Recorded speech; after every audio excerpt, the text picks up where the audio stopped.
Films and movies are all around us. In the strange time that is the year 2020, the way we watch films has certainly changed due to the worldwide pandemic that is COVID-19. COVID has caused cinemas to shut all around Britain, meaning that no one can watch a film in the cinema. We have had a trip to our university cinema and there was nobody there. The box office where you would queue to buy your tickets was empty.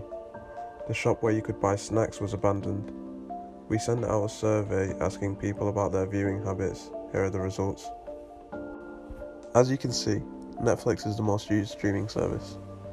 We also see that over 60% of people use streaming services daily, but most have said that their viewing habits have increased due to this COVID-19, and they have been watching more diverse options. This is probably due to all the time they have available during the pandemic, but seeing as cinemas are open, they have been streaming. We also interviewed 2 lecturers at Edge Hill University about their viewing habits. My name is Dr. Paddy Hoey. I teach media and politics at Edge Hill University. I have a PhD in politics and Irish studies from the university.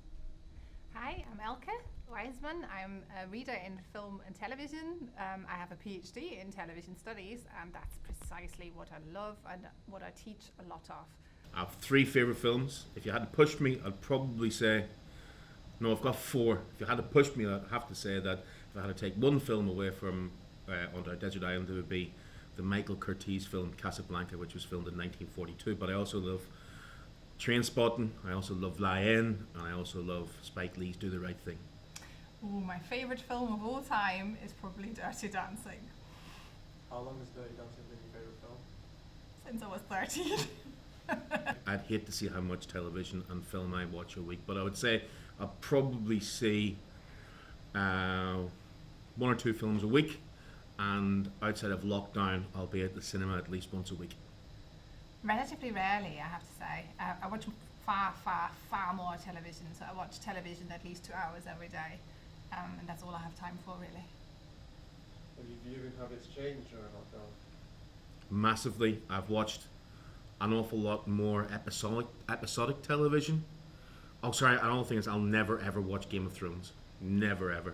And I can't be friends with anyone who watches Game of Thrones because of dragons. I ask you. But in that period of time since lockdown, I've watched a lot more European television. So I've watched a lot of stuff on Channel 4's Walter Presents. I've watched a lot of European stuff on Netflix and Amazon Prime. I've tried to challenge myself to watch stuff I'd never watched. So I watched a brilliant wee French comedy called The Hookup Plan on Netflix. So I used the lockdown period for me to go and watch stuff that I wouldn't normally watch. Probably not.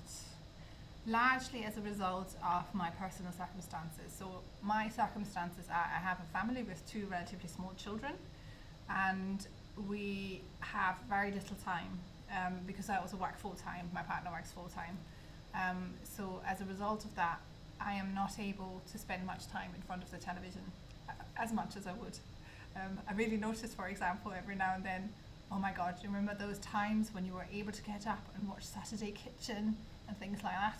Or spend Sunday evening from 7 o'clock in front of the telly and watching Antiques Roadshow, followed by Country File, followed by blah blah. Can't do that anymore. So no, nothing has changed as a result of my personal circumstances. Overall, the way we view films have changed this year. No doubt there will be films and documentaries in the years to come through the year 2020 and the worldwide pandemic we have lived through.